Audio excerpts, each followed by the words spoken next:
మెల్లగా తెల్లారిందో ఎలా వెలుతురే తెచ్చేసిందో ఇలా పోసి నవ్వులతో మెరిసే పసిపాపల్లా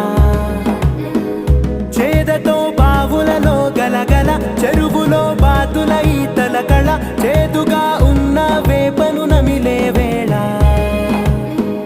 చుట్ట పొగ మంచుల్లో చుట్టాల పిలుపుల్లో మాటలే కలిపేస్తూ మనసారా మమతల్ని పండించి